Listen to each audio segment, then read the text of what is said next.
She was 27 and newly alone in the world, a stranger in a territory that had taken more than it gave. With her last $74, a sum earned from the forced sale of her father's tools, she was laughed out of the auction room for buying a heap of rock that was once the San Isidro bell tower. They said it was worthless, a tombstone on land the railroad already claimed as its own, but buried in the rubble was a secret kept for 100 years, a truth cast in bronze and written on paper, a secret that would change everything for the valley and for her. Sarah Whitaker's life had been shaped by the grain of wood and the quiet integrity of a well-made thing. She was born in a small Ohio town in 1853, the only child of Thomas and Eleanor Whitaker. Her mother was a woman of gentle hands and a garden full of herbs, but her lungs were fragile, and she passed into memory when Sarah was only 6. It was her father, Thomas, who raised her. He was a carpenter and cabinet maker, a man whose words were few, but whose hands spoke a language of precision and care. He did not believe a daughter was a creature for parlors and embroidery alone. He believed a human being should know how to make and how to mend. So while other girls learned stitches, Sarah learned the names of trees by the feel of their bark and the scent of their cutwood. She learned the difference between a mortise and a tenon, the satisfying curl of a shaving from a sharp plane, and the quiet dignity of a perfectly flush joint. Her father taught her that there was no shame in labor, only in a job poorly done. He taught her to see the character in a piece of timber, to respect its strengths and account for its weaknesses, and to build things that would outlast the builder. For her 10th birthday, he had given her not a doll, but a small bird he had whittled from a block of cedar. Its form so simple and smooth, it felt warm and alive in her palm. It was her most precious possession, a tangible piece of his steady, unconditional love. They came west to Colorado 5 years later, chasing the promise of dry mountain air for Thomas's own weakening lungs. The same affliction that had taken his wife had settled in his chest, a persistent, dusty cough that the damp Ohio winters made worse. He found work with the Denver and Rio Grande Western Railroad, his skills as a carpenter valuable in the construction of trestle bridges, water towers, and station houses that stitched the territory together. But the high, thin air and the constant dust from blasting and grating did not heal him. Instead, the work slowly wore him down. He grew thinner, his quietness deepening into a weary silence. Sarah, now a young woman, took on work herself, mending clothes for the railroad men and their families, her small earnings helping to supplement her father's wages. They lived in a small, company-owned house in Durango Junction, a town that existed only for the railroad. Last winter, the cough had finally taken him. He died in his sleep, his hand resting on the small table beside his bed where Sarah had placed a glass of water. He left her with his worn set of tools, a small life insurance policy that amounted to just over $100, and a profound and hollow loneliness. The railroad camp's foreman, a man named Barlow with a smile that never reached his eyes, had offered his condolences and then, a week later, his patronage. Sarah understood his meaning and refused him plainly and quietly. His kindness curdled overnight. The world, she was learning, had little room for a woman alone who would not bend. The ejection was not a dramatic confrontation, but a quiet, administrative cruelty. It came in the form of a notice tacked to her door a month after her father's funeral. The letter, penned in a clerk's neat hand and signed by Mr. Barlow, informed her that the company house was needed for a new worker with a family and that she was to vacate the premises within the week. It was all perfectly legal, perfectly reasonable on the surface, but Sarah felt the cold intent behind it. She was being erased. The same afternoon, Barlow approached her with an offer to buy her father's tools. He named a price that was less than a quarter of their worth, calling it a favor to help her on her way. She looked at the chisels with their hand-turned handles, the heavy mallets, the saws he had sharpened himself, each one a memory of his hands and his lessons. Selling them felt like a betrayal, But the $100 from the insurance had been spent on the burial and a headstone, and she had nothing else. She needed money to simply exist. She agreed to the sale, her voice even, her face betraying nothing of the fury and grief that tightened in her chest. As the man's assistant loaded the heavy tool chest onto a wagon, Sarah slipped her hand into her pocket and closed her fingers around the small, whittled cedar bird. It was all of her father she had left. The transaction left her with $74. That very day, the San Juan County clerk was holding an auction of tax-delinquent and unclaimed properties on the courthouse steps. It was a place for speculators and ranchers to pick up cheap grazing land. Sarah went not with any hope, but because she did not know where else to go. She stood at the back of the small crowd, listening as parcels were sold for hundreds, sometimes thousands of dollars. Then the auctioneer announced Lot 14. The old San Isidro Mission ruin, he said with a smirk. 1.5 acres, including the collapsed bell tower. Unfit for habitation.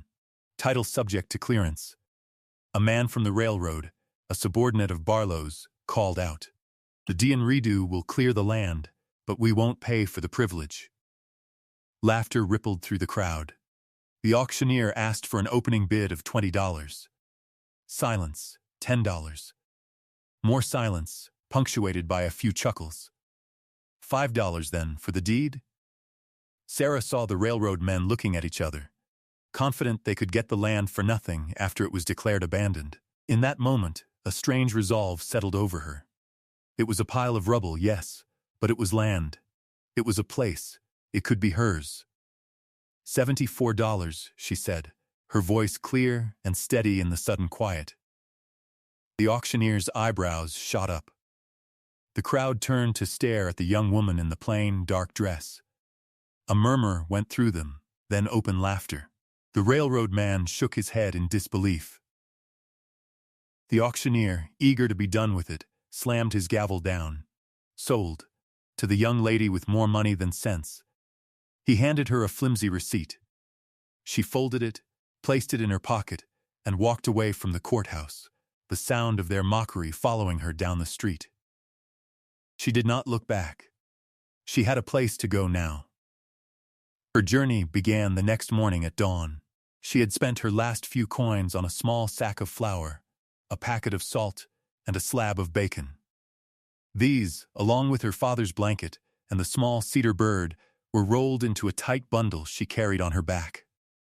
The San Isidro Valley was a 2-day walk from Durango Junction, a path that led up from the dusty, coal-stained basin of the railroad town and into the high country. The first day was a relentless climb through ponderosa pine and scrub oak, the road a mere wagon track cut into the side of the mountain. The air grew thinner and cleaner with every mile. The clatter and smoke of the junction faded behind her, replaced by the rush of wind through the pines and the cry of a distant hawk. She walked with a steady, unhurried pace, the rhythm of her footsteps a quiet meditation. Her body ached with a fatigue that was both physical and emotional, the deep weariness of loss and uncertainty. Yet with every step that took her further from the town that had cast her out, a strange lightness grew within her. She was utterly alone, a single, small figure in a vast and indifferent landscape, but she was not adrift. The receipt in her pocket was an anchor. She had a destination. That evening, she made a small camp beside a creek, building a fire with the practiced efficiency her father had taught her on their journey west. She cooked a piece of bacon and mixed a bit of flour with water to make a crude flatbread, baking it on a hot stone. The simple meal, eaten under a canopy of stars so bright they seemed to hang just beyond her reach, was the best she had tasted in months. It was a meal she had provided for herself, on land that owed nothing to any company or foreman. The next day, the trail crested a high pass, and the valley of San Isidro opened up below her. It was a long green bowl carved between two towering granite ridges, a river snaking like a silver ribbon along its floor. And there, on a low mesa overlooking the river, she saw it. A jagged pile of stone and timber, a dark wound on the otherwise pristine landscape. The ruin of her bell tower. From this distance, it looked even more hopeless, a monument to decay. But as she stood there, the wind whipping her hair across her face, she felt no despair. She felt a quiet, fierce sense of ownership. That broken heap of stone was hers. It was the first thing in the world that was truly and completely hers. She began her descent into the valley, her steps now filled with a sense of purpose that was heavier and more real than the bundle on her back. She was not running from something anymore. She was walking toward her work. When she finally stood before it, the ruin was more formidable than it had appeared from the pass. What was left of the San Isidro bell tower was a squat, square base of adobe and fieldstone that rose perhaps 20 feet from the ground. Above that, where 2 more stories of the tower had once reached for the Colorado sky, was a catastrophic mountain of rubble. Massive, splintered timbers, some as thick as a man's chest and charred black from an ancient fire, lay tangled with a chaotic spill of sandstone blocks. The upper walls had collapsed inward and outward, creating a treacherous scree slope of broken rock and crumbling mortar around the base. Hardy yellow-flowered weeds grew in thick clumps from the debris, and a tenacious young pine tree had taken root in a deep fissure on the north side, its green branches a stark flag of life against the decay. The wind, funneling down from the high peaks, made a low, mournful sound as it moved through the gaps in the stonework. It was a place that felt not just abandoned, but forgotten by time itself. Sarah walked the perimeter slowly, her boots crunching on fallen grit. She laid a hand on the surviving wall of the base. The stones were cool and rough beneath her palm. They were local sandstone, shades of tan and rust, expertly fitted. The mortar between them was failing, turning to dust in many places, but the skill of the hands that had laid them a century or more ago was still evident. These were not careless builders. She saw where the heavy oak door had once hung, its frame now just a void. She peered into the darkness of the ground floor chamber. It was filled halfway to the ceiling with more rubble that had fallen from above. There was no roof, only the sharp blue of the sky. Anyone else would have seen only a liability, a dangerous mess that would cost a fortune to clear.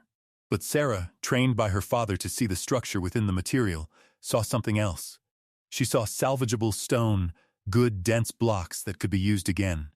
She saw massive timbers of old growth pine that, beneath the char and weathering, might still be sound. She saw a foundation that had held for 100 years and was still, in its essence, strong. She saw work. But it was work far beyond her own strength. She could not move these stones alone. She needed help. That evening, she walked the mile to the nearest homestead, a small ranch owned by a family named Calloway. Mrs. Calloway, a woman with kind eyes and work-roughened hands, gave her a glass of cool water and listened to her story. "You bought the old ruin?" she asked, her expression a mixture of pity and disbelief. "Child, what for?" "It was what I could afford," Sarah answered simply. "I need help to clear the rubble. I can pay in salvage, stone and timber." Mrs. Calloway shook her head. "No man around here will want that work. Too dangerous for too little reward." Then she paused, her gaze turning toward the western ridge. "There is one, maybe, James Ward. He's a stonemason, the best this valley ever saw. But he don't work much anymore. He keeps to himself." She gave Sarah directions to a small cabin set back in a canyon. "He's a good man," she added quietly. "But he's carrying a heavy weight." Sarah found James Ward the next morning. His cabin was small and impeccably built, with a stone chimney that rose straight and true. A man sat on the porch, sharpening a chisel on a whetstone, his movements slow and deliberate. He was perhaps 40, with dark hair threaded with gray, and a face etched with a sorrow so deep it seemed part of his bones. He looked up as she approached, his eyes wary. This was a man accustomed to being left alone. Sarah did not waste time with pleasantries. She told him her name, what she had bought, and what she proposed. "I need the rubble cleared," she said, her voice even. "I'm offering half of all salvageable stone and timber in exchange for the labor to recover it." James Ward stopped his work. He looked at her, his gaze taking in her worn dress, her determined face, and the calluses already forming on her hands. He had heard about the auction, of course. The whole valley had. He'd heard the laughter. He knew what people thought of the woman who'd bought the ruin. "That's a fool's bargain," he said, his voice rough from disuse. "That pile is unstable. Most of that stone is fractured beyond use. The timber is rotten. Some of it is," Sarah corrected him gently. "Not all. The base is sound. The foundation is good. The builders knew their craft." Her use of the word craft seemed to land with him. He looked at her again, with a flicker of something more than dismissal. He was a man who understood that word. He had lost his wife to a fever 2 years prior, and a year after that, a spring flood of unprecedented force had taken out the new stone bridge he had just completed downriver. No one was hurt, but the failure, his first and only, had shattered his reputation and his spirit. He had retreated into his grief and his shame, his skill a source of private torment. He saw in Sarah a different kind of ruin, a different kind of quiet endurance. He saw the same integrity in her that she had seen in the old mission stones. "I'll come and look at it," he said at last. He came that afternoon. He walked the site for an hour without speaking, running his hands over the stones, testing the timbers with the point of his knife. Finally, he turned to her. "The risk is yours," he said. "But the work is honest. I'll help you." They began the next day. It was slow, dangerous, back-breaking labor. Using a long iron bar as a lever and a system of ropes and wooden rollers, they started on the easiest section, the outward spill of smaller stones. James worked with a grim, focused economy of motion, his knowledge of weight and balance instinctive. He taught Sarah how to read the tension in the pile, to see which stone was a key, holding others in place. For days, they worked in a shared silence. The only sounds the scrape of stone, the groan of wood, and their own steady breathing. They were clearing the north side, near the base of the great, charred beams that had once supported the bell, when James called out. "Hold!" He was pointing to a large oak beam that was wedged precariously over a deep cavity in the rubble. "If we move this, the whole section above it could come down." They spent the rest of the day carefully clearing a path, securing the pile above with chocks and braces. The next morning, using 2 levers, they applied slow, steady pressure to the massive beam. It groaned, shifted, and then, with a deep sigh of stressed wood, it rolled aside, revealing a dark, protected hollow beneath. And there, nestled in the darkness, it lay. The bell. It was immense, easily 5 feet across at its lip, its bronze surface turned a beautiful, mottled green with a century of patina. It was lying on its side, miraculously uncracked, shielded from the falling stone by the very timbers that had once held it aloft. And as they stared in stunned silence, Sarah saw something else. Tucked into the space between the great iron clapper and the side of the bell, wrapped in a sheath of oilcloth and sealed with dark red wax, was a slender metal tube. Her hands trembling slightly, she reached into the dusty hollow and retrieved it. The wax was brittle and cracked as she worked it open. Inside, rolled tightly, was a document. It was a heavy parchment, written in the elegant looping script of a Spanish scribe. At the top was the seal of the King of Spain, dated 1788. It was a land grant, deeding the mesa of San Isidro and the surrounding acres not to a person, but to the mission itself. And at the bottom, in plain, clear language that transcended the centuries, was a clause: "This land is given in perpetuity for the service of God and the community of this valley. It shall not be sold, nor seized for commerce, nor its purpose altered by any secular authority." It was signed by the governor of the territory and countersigned by a priest, Father Miguel de la Cruz. It was the original deed. The land was not the railroads. It had never been the railroads. It was hers. The discovery of the bell and the deed transformed their labor from an act of salvage into an act of reclamation. The weight of the bronze was nothing compared to the weight of the truth they had uncovered. For James Ward, the find was a current of purpose in the stagnant water of his grief. His skill was no longer a monument to his failure, but the very tool needed for this quiet fight. The shame that had stooped his shoulders began to lift, replaced by a craftsman's focused resolve. "We have to raise it," he said, his voice imbued with an authority Sarah had not heard before. "We have to rebuild the belfry. And then we ring it." Their work took on a new character. It was no longer about just clearing rubble, it was about building. James, now fully the master mason, directed the project. They sorted the fallen stone, setting aside the whole sound blocks of sandstone. He showed Sarah how to chip away the old crumbling mortar and how to mix a new batch, using lime, sand, and water, teaching her the feel of a proper consistency, sticky and rich. They began to repair the tower's base, replacing shattered stones, filling the gaps, making the foundation solid and true once more. Word of their discovery began to travel through the valley, carried on the afternoon wind from the Callaway Ranch to the general store and beyond. At first, it was just a rumor, another strange tale about the foolish woman and her pile of rocks. But then people started to come. The first was Elias Thorne, the valley's blacksmith. He was an old man with arms like knotted oak and a face blackened by the soot of his forge.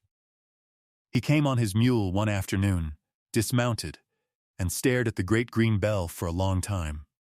James showed him the deed.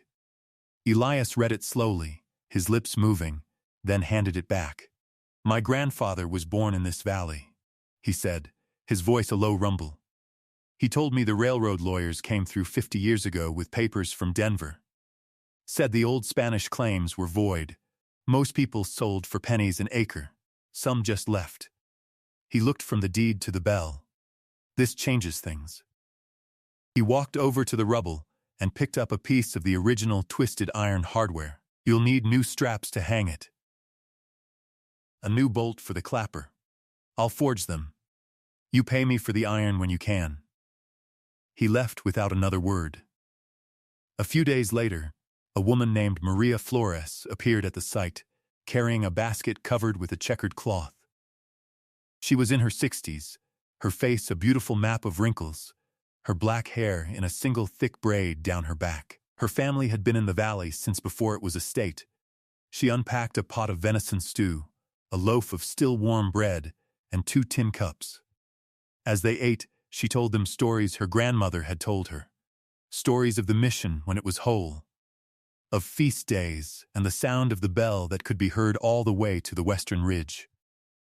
She looked at the name on the deed. "Father Miguel," she whispered. "He baptized my great-grandmother." Her presence was a quiet, powerful endorsement. She began coming every few days with food, her visits weaving their work into the living history of the valley. The final piece of their nascent community arrived in the form of Samuel Bishop, a young rancher whose loud laughter had been among the sharpest at the auction. He rode up one morning, dismounted, and stood twisting the brim of his hat in his hands, his face flushed with embarrassment. I heard what you found," he stammered, not quite meeting Sarah's eyes. "My pa, he always said the railroad deal smelt bad." He gestured toward the tower. "Raising that bell will take more than 2 pairs of hands. I have a team of draft horses. Strongest in the valley. They're yours for the day you need them." Sarah simply nodded. "Thank you, Samuel. We will need them." The work continued, stone by stone, day by day. James taught Sarah how to use a stone hammer and chisel, how to face a block so it would sit flush. She learned the patient rhythm of the work, the deep satisfaction of seeing a wall rise straight and strong under her own hands. Together, they built a new timber frame from the best of the salvaged beams, its joinery clean and tight, a testament to the lessons of 2 different fathers, a century apart. The tower was no longer a ruin, it was becoming whole again. The day of the raising dawned clear and cold. A small crowd had gathered at the base of the tower, drawn by a curiosity that had ripened into a sense of communal anticipation. Elias Thorne was there, his newly forged iron straps and bolts laid out on a piece of canvas. Maria Flores stood with a group of other women from the old valley families, their faces solemn and watchful. Samuel Bishop was already in place with his team of 2 massive Belgian horses, their breath pluming in the crisp air, the rigging of ropes and pulleys stretching from their harnesses to the gin pole James and Sarah had erected beside the tower. The great bell sat on a wooden sled, ready. Just as they were about to begin, 2 men on horseback rode up. One was the sheriff from Durango Junction. The other was a man in a city suit, Mr. Hayes, a regional manager for the railroad and Barlow's superior. "This is far enough, Ward," Hayes said, his voice cutting through the quiet. "This is company property. I have a court order here to have you and this woman removed as trespassers." The sheriff, a weary-looking man named Coulter, dismounted, the paper in his hand.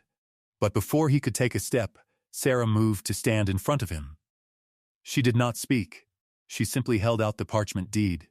Coulter took it, his eyes scanning the Spanish script and the ancient seal. He looked at the crowd, at the determined faces of Elias Thorne and Maria Flores. He looked at James Ward, standing by the bell, his hand resting on the bronze as if it were an old friend. He looked at the solid new stonework of the tower base. This was not the simple eviction of a vagrant he had been led to expect. This was something else entirely. "Mr. Hayes," the sheriff said slowly, handing the deed back to Sarah. "This document appears to be a legitimate prior claim. I'm not a judge. I can't rule on its validity here and now, but I will not enforce your order until a circuit court has examined it." Hayes's face turned a blotchy red. "Sheriff, this is a clear case of it's a civil matter," Coulter interrupted, his tone firm. "And I will not be a party to a potential injustice." He turned his horse and tipped his hat to Sarah. "Ma'am." Hayes sputtered, but seeing he had lost, he wheeled his horse around and galloped away in a fury. A quiet cheer went through the small crowd. James met Sarah's eyes and gave a single, sharp nod. It was time. He gave the signal to Samuel Bishop. "Heave." Samuel called to his team, and the horses leaned into their harnesses. The ropes went taut. The massive bell, weighing well over a ton, began to lift from the sled. It rose slowly, swinging gently, a great green pendulum against the sky. The crowd held its breath. Under James's precise directions, the bell was guided into place within the new timber belfry. With hammers and wrenches, he and Elias Thorne swarmed the frame, securing the heavy iron straps, bolting it firmly into its cradle. When it was done, James descended and walked to the new bell rope. He looked not at the crowd, but at Sarah. He gestured for her to take it. She stepped forward, her heart pounding. She took the thick, coarse rope in her hands, and she pulled.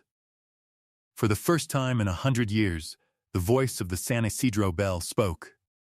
It was not a clang, but a deep, resonant tone, a B-flat so pure and powerful it seemed to make the very air vibrate. The sound rolled out from the tower, across the mesa, down into the valley, echoing off the far granite cliffs. It was a sound of profound presence, a declaration of existence that could not be ignored. It was the sound of a promise kept. In the months that followed, the ringing of the bell settled into the rhythm of the valley. The tower was no longer a ruin, but a landmark, a center. Sarah, with James' continued help, finished her work. The ground floor chamber of the tower, once choked with debris, was now a single clean room. She had a new plank floor, a small iron stove Elias Thorne had found for her, and a sturdy door with a lock. The walls were thick stone, the ceiling was made of the soundest of the old timbers, and 2 small, deep-set windows let in the morning light. It was not large, but it was solid, warm, and entirely her own. James Ward, his name cleared not by a court, but by the evidence of his craft, found his skills in demand again. He was hired to repair stone foundations and chimneys throughout the valley, his quiet competence a respected currency. He did not move from his cabin, but most evenings he found his way to the tower. Sharing a simple meal with Sarah, their conversation as comfortable and unhurried as the work they had shared.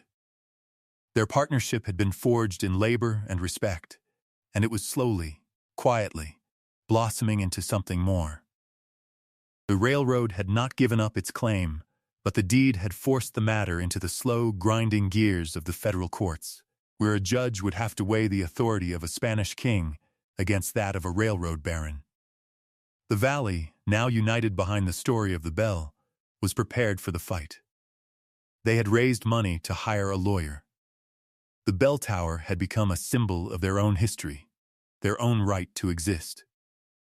One evening in late autumn, Sarah stood in the doorway of her small home, looking out as the setting sun painted the western ridge in shades of orange and deep purple. The bell above her was a dark, silent silhouette against the vibrant sky. The air was cool and smelled of pine and coming snow. She held the small, smooth cedar bird her father had carved for her so many years ago. Its familiar weight was a comfort in her palm, a link to the man who had taught her to see the worth in things and in herself. She walked to the deep windowsill of her new room and placed the bird upon it.